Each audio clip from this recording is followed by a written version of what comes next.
chapter 7.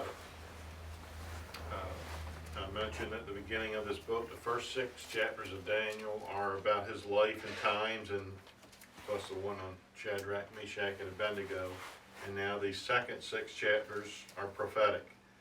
The first 6 chapters kind of follow a chronological time from Daniel as like a teenager to an older man. But these prophetic dreams are not necessarily in order, and we'll cover them each week, the first one being chapter 7. Some of these get difficult to interpret. Of course, I'll only give you my opinion based on my studies and the readings I've took, but Daniel 7 is probably one of the easier of the group of prophecies, and we'll start with that one today. So we'll begin with the first 8 verses of Daniel 7. In the first year of Belshazzar, king of Babylon, Daniel had a dream and visions of his head upon his bed. Then he wrote the dreams and told the sum of the matters. Daniel spake and said, I saw in my vision by night, and behold, the 4 winds of the heavens strove upon the great sea. And 4 great beasts came up from the sea, diverse one from another. The first was like a lion, and had eagle's wings. I beheld till the wings thereof were plucked, and it was lifted up from the earth, and made stand upon the feet as a man, and a man's heart was given to it. And behold, another beast, a second like to a bear, and it raised up itself on one side, and it had 3 ribs in the mouth of it between the teeth of it. And they said thus unto it, Arise, devour much flesh. After this I beheld, and lo, another like a leopard, which had upon the back of it 4 wings of a fowl. The beast had also 4 heads, and dominion was given to it. After this I saw in the night visions, and behold, a 4th beast, dreadful and terrible, and strong exceedingly, and it had great iron teeth. It devoured and brake in pieces, and stamped the residue with the feet of it, and it was diverse from all the beasts that were before it, and it had 10 horns. I considered the horns, and behold, there came up among them another little horn, before whom there were 3 of the first horns plucked up by the roots. And behold, in this horn were eyes like the eyes of man, and a mouth speaking great things. Okay, a lot of stuff in those first 8 verses. And many say, and we'll take a look at them one by one, that the 4 beasts that Daniel has in this vision, first of all, now this is a little bit later in life. Belshazzar is now ruling Babylon. He's the one from 2 weeks ago in the writing on the wall, Nebuchadnezzar's grandson. Daniel has a dream and a vision. So he sees 4 beasts. All right, remember back to chapter 2, we had the head of gold, arms of silver, eye of brass, legs iron, toes iron and clay. Now you'll see a lot of similarities in that Daniel 7 that we just read, right? So let's go with the first one. 4 great beasts. First was like a lion, and it had eagle's wings. I beheld till the wings thereof were plucked, and it was lifted up from the earth, and made stand upon the feet as a man, and a man's heart was given to it. All right, so the parallel, the first one, be careful where am I drawing here. Try to draw a picture of a lion. The best I can do. There. All right, this parallels possibly to Nebuchadnezzar and Babylon. Verse 5, and behold another beast, a second like to a bear, and it's raised up itself on one side. So see if I can. Bear has more of a rounded head, kind of a bigger body. Okay, and it says he's raised up on one side. Remember, Medes, Persians, one of those 2, I believe it was the Medes, were greater than the other, and that's why they're saying he was raised on one side. So this was like a double empire. Remember, this was Babylon, this was Medes and Persians, and so the bear leaning on one side is representing one of these two is greater than the other. 3 ribs in his mouth. Most commentaries said they conquered 3 nations to rule the world, and that's what those 3 ribs represent. Next piece. Verse 6. And after this I behold, and lo, another like a leopard, which had upon the back of it 4 wings of a fowl, and the beast had also 4 heads, and dominion was given to it. Alright, so now we've got this one. And we'll tell you why they have all the, first we'll draw 1 head.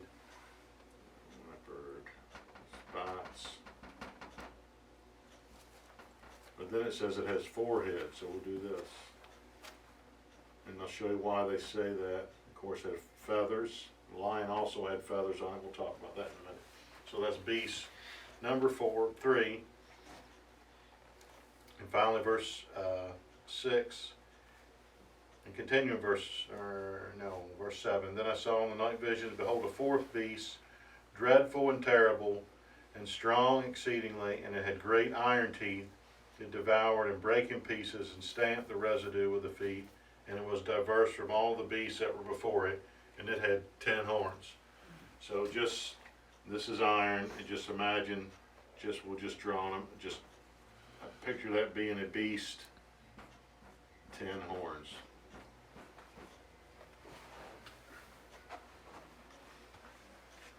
So this is the vision Daniel had. Like I said, the common interpretation, most popular among conservatives of all, is these 4 beasts correspond to these 4 main parts of Daniel's statue, of the Nebuchadnezzar's dream in chapter 2. And you can definitely see the parallel. The lion, the bear with the 2 sides, Medium Persia, Greece, iron was here, and the beast is here. It says it's like iron. And then we saw 10 kingdoms coming from this empire, and this has 10 horns. So let's see all the comparisons. So that does make sense. I want to read a couple passages back to our Revelation book, if you'll remember.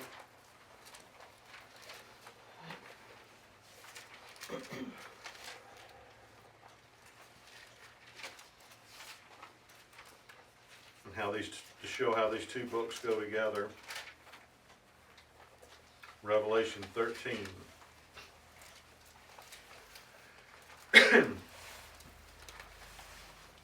And I stood upon the sand of the sea, and saw a beast rise up out of the sea, having 7 heads and 10 horns. So there's your 10 horns. Again, this beast has 10 horns. And upon his 10 horns, crowns, and upon his head the name of blasphemy.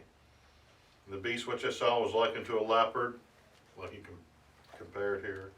And his feet were as the feet of a bear, like here. His mouth is the mouth of a lion, like here. And the dragon gave him power and his seat and a great authority. And I saw one of his heads that were wounded to death, and his deadly wound was healed, and all the world wondered after the beast. All right, continuing on, chapter 17 of Revelation. Read a couple verses from there. Verse 3. So he carried me away in the spirit into the wilderness. I saw a woman sit upon a scarlet-colored beast full of names of blasphemy, having 7 heads and 10 horns. So there's our 10 horns again. In verse 12 and 13. And the 10 horns which thou sawest are 10 kings, which have received no kingdom as yet, but receive power as kings 1 hour with the beast. These have one mind, and shall give their power and strength unto the beast. And finally, verse 16, and the 10 horns which thou sawest upon the beast, these shall hate the whore, and shall make her desolate and naked, and shall eat her flesh, and burn her with fire. So we see a lot of this comparison with Revelation and future 10 kingdoms, and the kind of foreshadowed here in Daniel chapter 10. So, to summarize the common interpretation, at the beginning of the book of Daniel, he's during the time of King of Babylon. As Daniel gets older and the writing's on the wall that night, the Medes and Persians conquer Babylon. They're the next kingdom. Followed that will be Greece, then the mighty Roman Empire, and eventually 10 kingdoms will come out of the former Roman Empire. We believe to be the last days. You have the 10 toes in chapter 2, the 10 horns in chapter 7, and the 10 horns mentioned so many times there are 10 in Revelation 13 and 17. So it really, with so many repetitive instances there, you have to believe there's really going to be some kind of division of 10 during the last days. Heard frequently has to be from the Roman Empire. I've heard some people say 5 east, 5 west. I've even heard the globe will be just divided into 10 regions. So you can take several interpretations there. One other thing I wanted to suggest, because there's one other person who taught on prophecy, and he taught this from a different perspective. We always hear, is America in the Bible? And most people say it's not in there, but just want to throw out another possibility here. Back to verse 4. He's talking about the beast. The first was like a lion and had eagle's wings. So, the symbol of America is an eagle. I beheld till the wings thereof were plucked, and it was lifted up from the earth. So, one of this persons prophesied, said, this lion represents Great Britain, so the United Kingdom. And what did our nation come from? We declared independence from Britain. So the lion is United Kingdom, United States is the eagle that came out of Great Britain. So just one suggestion there that it could possibly, and then from that same perspective, the prophecy was interpreted. The bear stands for Russia, and you all heard the Russian bear. The leopard stands for Germany, and still sticking with Rome, with this mighty beast, but more of a revived Roman Empire. So just another take and interpretation on this, and the usual traditional, this chapter 7 is just re-emphasized in chapter 2. Just something you can look at and make your own conclusions. Continuing to read verses 9 through 12. I behold till the thrones were cast down, and the Ancient of Days did sit, whose garment was white as snow, and the hair of his head like the pure wool. His throne was like the fiery flame, and his wheels as burning fire. A fiery stream issued and came forth from before him. Thousands ministered unto him, and 10,000 times 10,000 stood before him. The judgment was set, and the books were opened. I behold then, because of the voice of the great words which the horn spake, I beheld even till the beast was slain, and his body destroyed, and given to the burning flame. As concerning the rest of the beasts, they had their dominion taken away, yet their lives were prolonged for a season and a time. So, as we read about these first kingdoms, they have one thing in common: they're all temporary. They don't last forever. But now as we read about the Lord and his kingdom, we know that's forever lasting. While all earthly kingdoms are temporary, again we call back to chapter 2. Remember what happened to this statue. So a stone was cut out without hands and destroyed it, and there was no trace of it, and the rock there, which represented the Lord's kingdom, endured, and these faded off into history. Now, who is this Ancient of Days? This is a unique example of the Bible. We talk about the person of God. I remember I was probably about in 12th grade to really heard for the concept for the first time that God doesn't have a body. As a kid, you always grow up and always picture God with the white hair sitting on the throne, and and that's the image you have of him. But God is spirit. Now, when God the Son came in form of man, he became a man on this earth, and forever will be in heaven in a heavenly body, the body of the Lord Jesus. So most descriptions of God having a body is referring to him. However, in this one instance, This is not talking about Jesus. This is talking about the Father, as we'll see in a few minutes. So this is really, I think, the only place in the Bible where the Father is described with human terms. It says his garment was white as snow, the hair of his head like the pure wool, and his throne was like a fiery flame, and pronounce it correctly, is this anthropomorphism, that is when you give human attributes just to describe God, the undescribable God, or as God in a bodily form here. We're not sure about this, but as we'll see, this is not talking about the Son, because there are two separate individuals here. So God is on his throne. His throne is forever. And this is, although this is talking about the Father, it is very similar when we go to Revelation again. If you remember the very first chapter, when it describes Jesus, verse 14 said, his head and his hairs are white like wool and white as snow, and his eyes are as a flame of fire. So the description of the Father and the Son are very similar here in this book. So the four beasts were introducing the Ancient of Days God, whose kingdom will last forever. It shows eventually that this kingdom of this earth, led by the Antichrist, will be put down, but they all will serve their purpose for a season to bring about the Lord's plan. Verse 13 and 14. I saw in the night visions, and behold, one like the Son of Man came with me to the clouds of heaven, and came to the Ancient of Days, and they brought him near before him. So the Ancient of Days is who the Bible was describing in the passage we just read.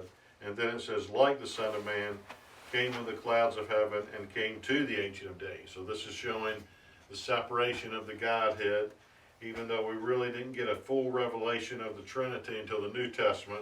We are in the Old Testament here, and you can see that they're two separate individuals, although at the same time the one God. So that's an interesting point to point out. And there was given him dominion and glory and a kingdom that all people, nations, and languages should serve him. His dominion is an everlasting dominion which shall not pass away, and his kingdom that shall not be destroyed. So this is talking about the Lord when he comes and reigns.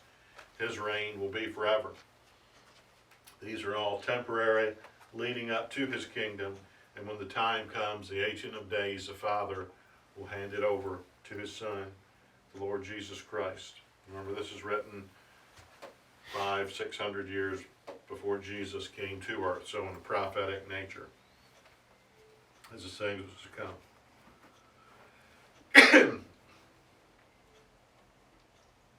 Verse 13. And I saw in the night visions, and behold, one like the Son of Man came with the clouds of... Did I skip over? No, did I just read that? I read that portion. Yeah, okay, verse 15. I, Daniel, was grieved in my spirit in the midst of my body, and the visions of my head troubled me. I came near unto one of them that stood by, and asked him the truth of all this. So he told me, and made me know the interpretation of the things. So Daniel's about to get... The angel's going to tell him, all right, this is what your dream means. So, pretty specific here. These great beasts, which are four kings, which shall arise out of the earth. But the saints of the Most High shall take the kingdom, and possess the kingdom forever, even forever and ever. Now, one thing I want to note here, it does say, which shall rise. It makes it sound like their future. So at the time Daniel wrote this in 550 approximately BC, he has this vision. At that time, there's no Roman Empire. There's no Greek Empire. He is currently in the Babylonian Empire, and this empire is building up, about to take over this one. So in a sense, you could say these parts of these haven't come yet. But if you took this perspective, these four beasts represent United States and Great Britain, Russia, Germany, revived Roman Empire, then you could truly say these shall come, because none of these had occurred yet. So the point I'm making is the angel telling Daniel that all this is prophetic future down the line, or is he telling him it's happening right now and you're just in the first phase of it? I would probably lean toward the traditional, that these four, Babylon, Medo Persia, Greece, Rome, but in keeping my eyes, just keep that as a wild card possibility, but I probably lean toward the more traditional, especially because of the few things I'm about to read here, how events unfolded. But just wanted to keep that American, Britain, at least as a possibility. I have no doubt the Lord rose up this country to be a light to the gospel. I mean, we're the greatest country in the history of the world. The only competitor probably the Roman Empire, which lasted longer. God had a great plan for this nation. Just what we decide now is, or what will happen next. Will we continue to be great until the end, until the Lord comes back, or will we fade off and something catastrophic happen, and the Lord will say, my purpose with the United States is done. Now I'll shift my focus back to the ancient world. Time will tell, and we'll see. But just wanted to show you there are a couple of prophecies in Daniel and Revelation that use the term eagle, and maybe that could refer to the United States. That's not the most popular, and maybe a little more that view's in the minority, but it's just out there. So, continuing to read 19 through 22. Then I would know the truth of the fourth beast, which was diverse from all the others, exceeding dreadful, whose teeth were of iron, and his nails of brass, which devoured, brake in pieces, and stamped the residue with his feet. That really sounds like the Roman Empire, from this fourth beast here. And that is what they did. They just trampled and devoured the whole earth like no nation had before. That what was the saying? All roads lead to Rome. And if we go back to chapter 2, when Daniel was describing his vision to Nebuchadnezzar,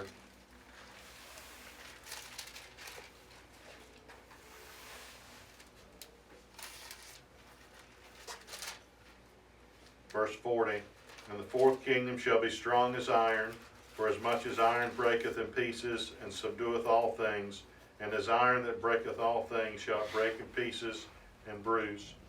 So, same description in 240 is very similar to the one that Daniel gets here in the Revelation in Daniel 7, verse 19. Iron, strong, powerful, destroy the whole earth. And that sounds like it's describing the Roman Empire. But even though the Roman Empire exists no more, fragments of it still do. So basically all our Western civilization traces back to Rome. Let me continue reading. Verse 20. And of the 10 horns that rent his head, of the other which came up, and before him 3 fell, even of that horn that had eyes, and a mouth that spake very great things, whose look was more stout than his fellows. And I beheld, and the same horn made war with the saints, and prevailed against them, until the Ancient of Days came, and judgment was given to the saints of the Most High, and the time came that the saints possessed the kingdom. So, according to that verse in Daniel, 7 of these kings, 1, 2, 3, 4, 5, 6, 7, will subdue 3 of these kings. So, does this mean in the last days there will be a division in this 10-nation alliance? That's what it tells us here.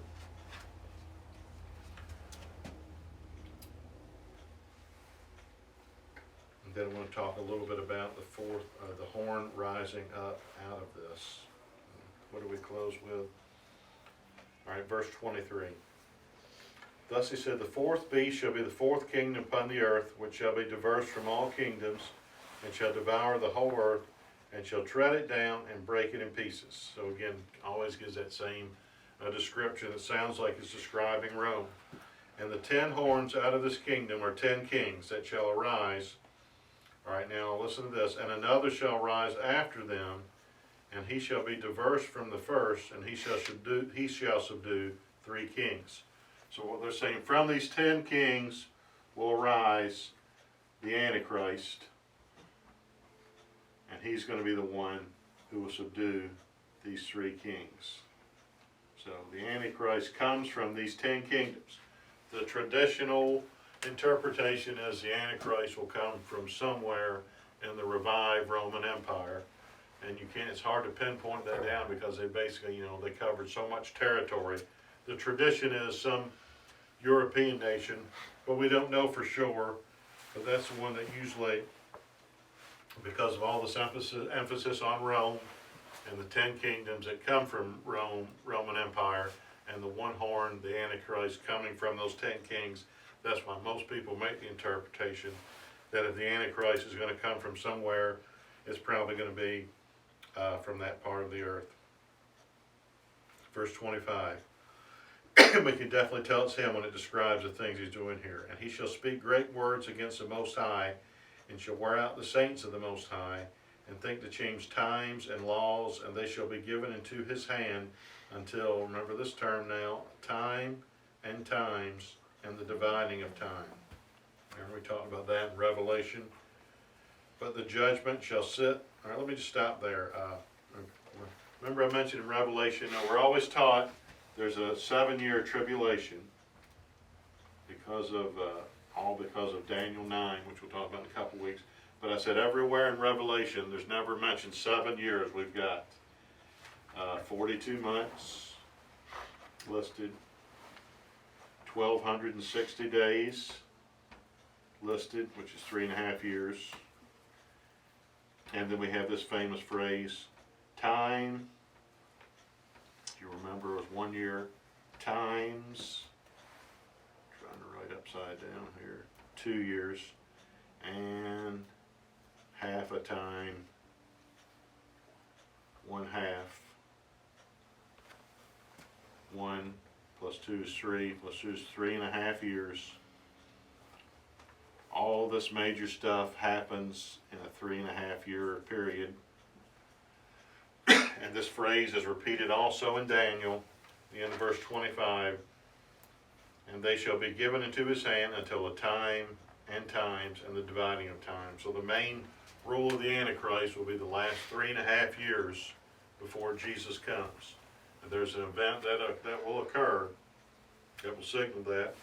We'll talk about in 2 weeks from now, Daniel 9. But that sets up the stage. When he's reigning in place, we know it's 3.5 years till Jesus comes back. The question is, will the church be here? Will it have been raptured 3.5 years ago? Will it be raptured then? Or will it still be here for a portion of this last 3.5 years? Or will it be here the final 3.5 years until Jesus comes?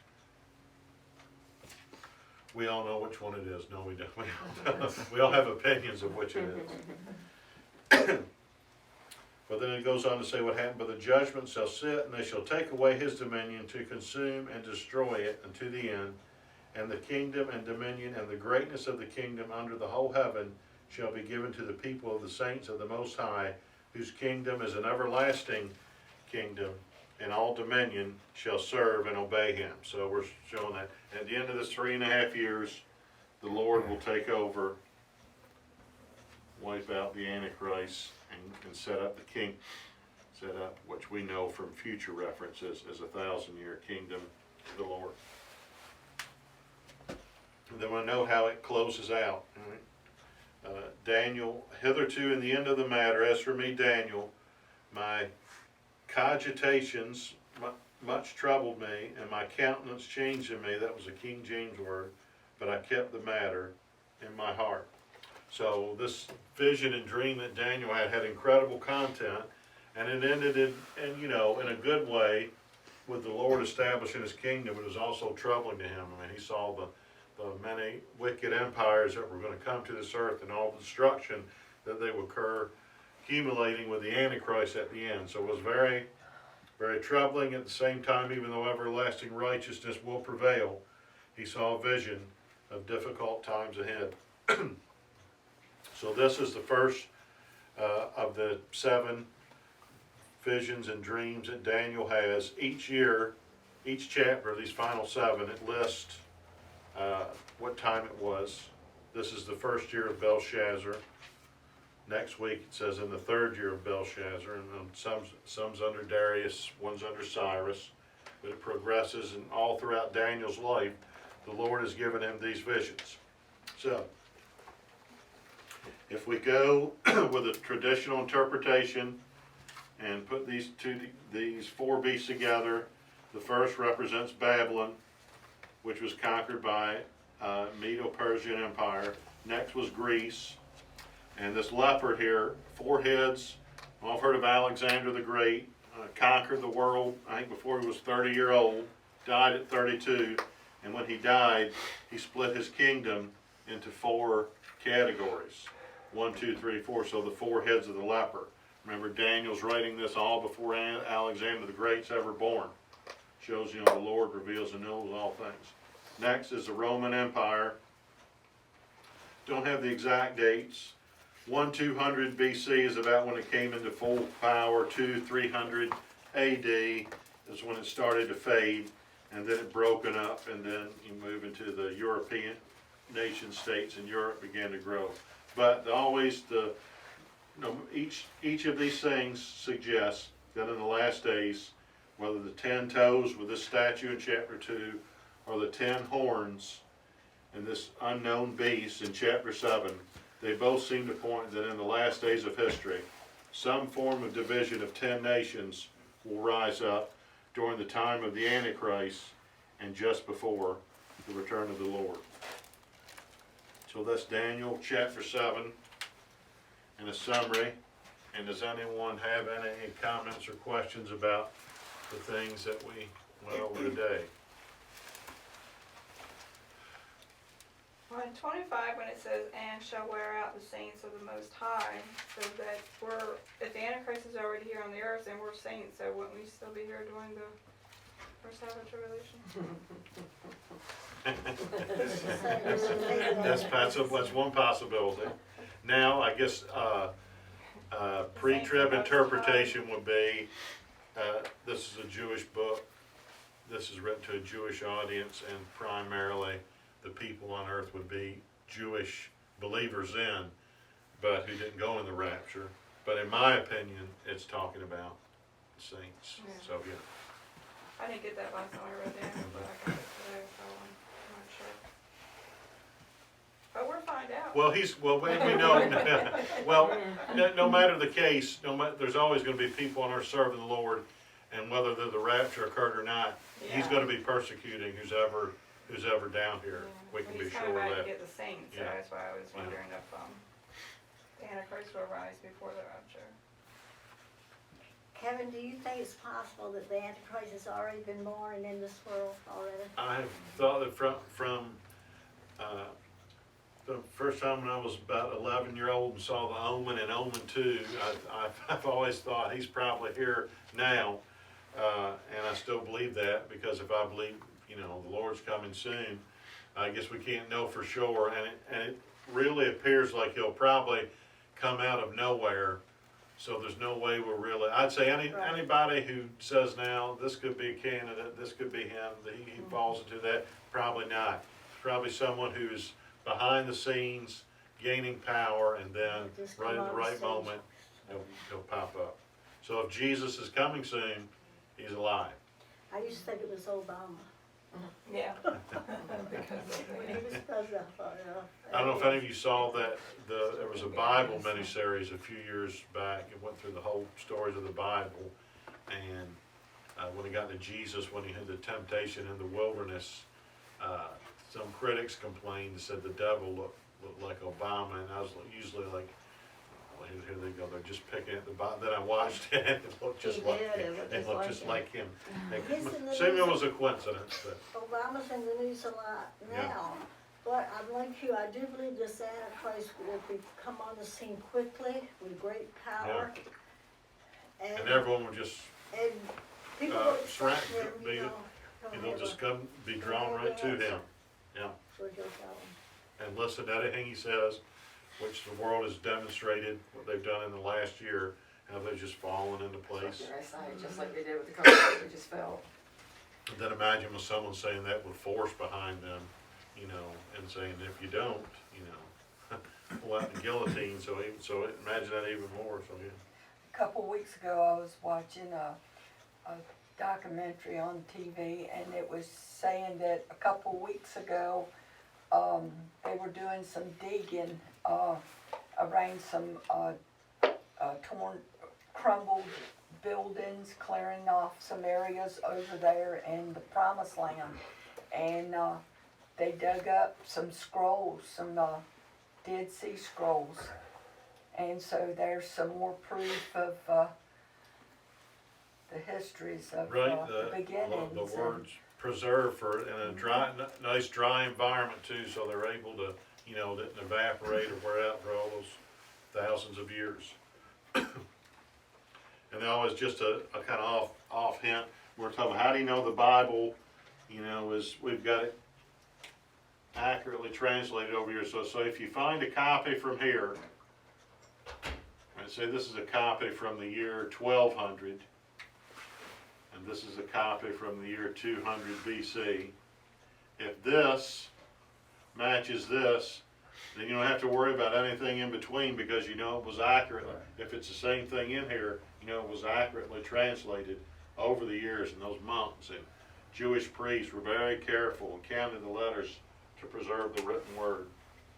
With only the minor errors that don't have anything to do with like the name Doc or anything like that.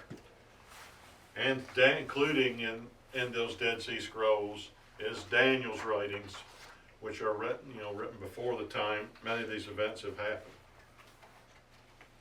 Any other questions, comments? In closing prayer. Lord, we thank you for this time together as we study into your word. Reveal to us what your plan is for the future. We know there are many different interpretations. Help us know whatever conclusion we draw to be faithful, to be a witness to you, and to tell others about your message of Jesus and forgiveness. We ask all these things in his name. Amen.